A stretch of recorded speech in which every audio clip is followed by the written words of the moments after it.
We were very proud of her. Our daughter had just graduated from high school, so we were going to go celebrate. Thought it was going to be a good time, but didn't end up that way. Drew Caesar and his family planned a graduation trip to Mexico, but they never made it past the Denver International Airport. As Drew and his family got ready to board their flight, a customs agent asked to see Drew's identification. So I handed him my passport. He's like, "Mr. Caesar, are you aware that there's a warrant for your arrest out of Georgia?" I was like, "No, I've never been to Georgia." I couldn't believe it. I thought somebody was joking, honestly. It was no joke. Sheriff's deputies arrested Drew and took him to jail. I still just couldn't believe it. I told anybody who would listen that I had never been to Georgia and that this was all just a misunderstanding. But, you know, they were just doing their jobs based on the information that they had. The information police had was this stolen vehicle report filed by Hertz. The company claimed Drew rented a 2020 Ford Expedition in Georgia. The theft report has Drew's name and address, but the driver's license number is not his. They had the wrong guy. If Hertz had done even the slightest bit of due diligence, it wouldn't have happened. Turns out Hertz rented a car to someone who stole Drew's identity. And when that identity thief didn't bring the car back, Hertz made Drew pay the price. I had a big panic attack in the jail. A night in jail and a ruined vacation were just the beginning. I've had trouble sleeping. I've had more panic attacks. I get nervous every time I see a police officer. I'm scared to go to the airport. It's ruined a lot of aspects of my life. Drew is not alone.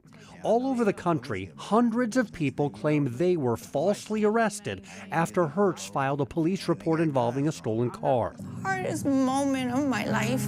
Some of these people were held at gunpoint. I was in jail for 60 days. Some spent weeks, even months in jail, but none of them stole a car, according to their attorney. When it's the information that Hertz provides, which is false. Francis Alexander Malafie represents 330 people who are now suing Hertz. They all claim they were falsely arrested for a stolen car they did not steal. This year in federal court, Hertz admitted it files on average more than 3,300 police reports every year claiming customers stole their rental cars. How many were actually stolen is unclear. It's a systemic nationwide problem. These cases are not going away. There's more cases coming forward. And what people are realizing is that they're not alone. I didn't steal a car. I'm not a thief. I'm not a criminal. Kevin Barkle says he was arrested in 2020 after renting a car from this Hertz location in Northwest Indiana. I couldn't believe it. Hertz says Kevin's rental was months overdue, and the manager at the local Hertz lot was fed up. I personally went to the house and left a note in the mailbox, at the front door, the back door, and I put a note on the car to please contact Hertz immediately.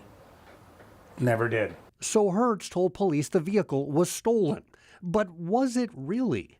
Police records show Hertz activated the OnStar system, which showed the vehicle was right at Kevin's house, 1 mile from the rental car lot.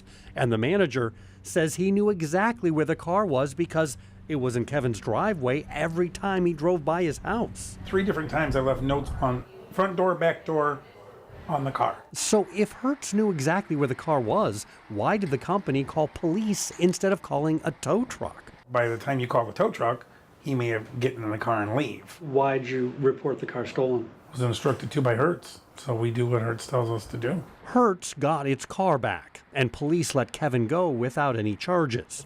I thought the matter was closed. But Hertz did not back down.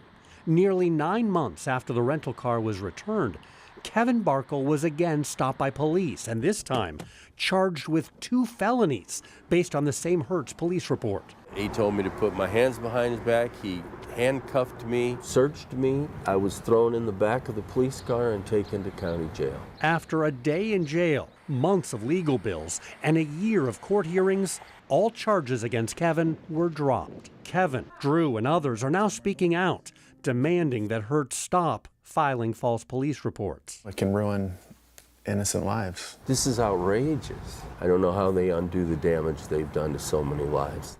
Hertz recently offered settlements to about 3 dozen customers who were falsely arrested. Drew and Kevin are not among them. and Hertz would not answer any of our questions about their cases. The company did send 13 News a statement. It says, in part, we remain steadfast in our commitment to do right by our customers and defend the company's interests against those that intend harm. We are reviewing and considering each claim brought against Hertz on its individual merits. A Hertz spokeswoman told me more settlement offers will be coming on a case-by-case basis, but she would not say what steps the company is taking to prevent more customers from being falsely arrested for car theft.